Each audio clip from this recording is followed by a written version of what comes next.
Hi, this is Ryan with video blog number 2 for Mr. Adamans' class. Well, today we'll be discussing technology, the good, the bad, the middle of the road aspects, as well as respond to a specific article. So first for the good. Obviously, through time, people have been oppressed in the Middle East and China, and technology through social media outlets such as Twitter, Facebook, have allowed people to get their voice across and their opinions heard, and also reveal different aspects of the government to people like never before. Additionally, we've also been able to access greater amounts of information through search engines such as Google, Bing, or just having the access to look at any information. We also have LexisNexis to look up former court cases.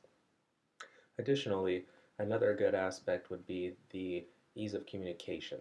Obviously, I'm communicating through video networking right now. Additionally, we have cell phone access or emails and any ways where it's easier to communicate as opposed to the old standard way of written message or leaving voicemails on telephones, or just even before that having the phone ring. Now obviously there are some bad aspects to the technology.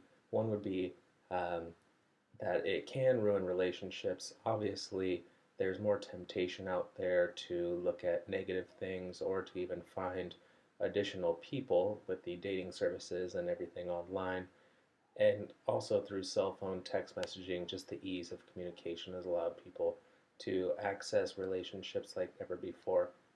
Additionally, we also have the ability to contact people at all times through cell phone methods or email. So the typical 9 to 5 job is now gone, and people are working late into the evening, and instead of spending the time with their family, they're tending to work longer hours.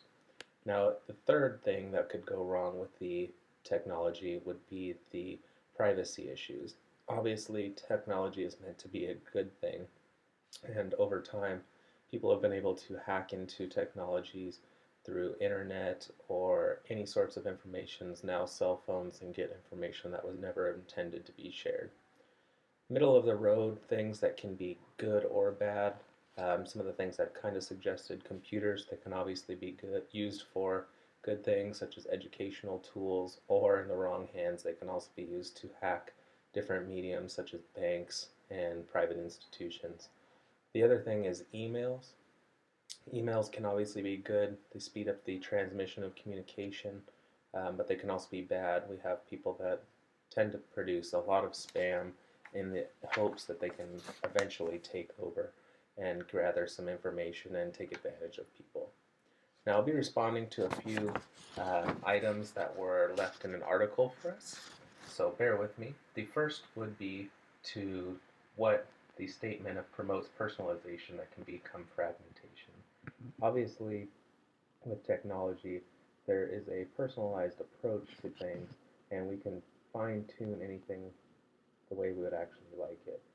The problem is that with personalization, it can be fragmented and it can be lost. In my own ideas, that it will not be able to be shared. It's so personal that it's a fragmented segment and it's not universal. The second would be creates information abundance that can become information overload. Obviously, this could be in response to even Google. A standard search will result in millions of results at times, and that can be a little bit too overbearing, not as much information as we actually need. And something as simple prior as going to the library and looking at an encyclopedia obviously allowed us to search directly for information. Allows the creativity of amateurs while undermining the business models of professionals. I can tend to agree with this in some ways. Obviously, computer technology and other technology means have allowed people to become their own artists, um, and in turn, the rare person will actually kind of undermine the business aspect. However, overall, I don't believe it's going to infringe on business people. It's people that do business do things their own way.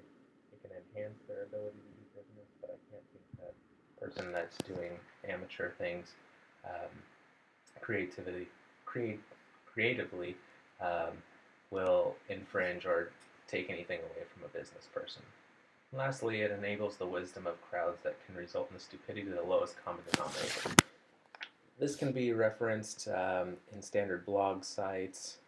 Perez Hilton can be in response to comment sections on any website.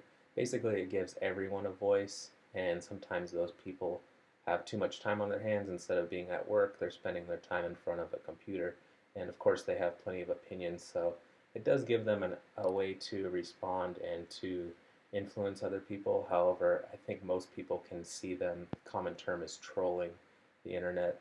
People that obviously have different opinions and are looking to start up things.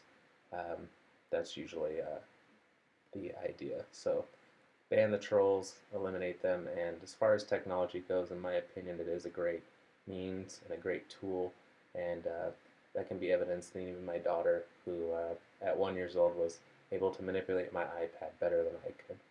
Thank you so much. I look forward to video blog number 3.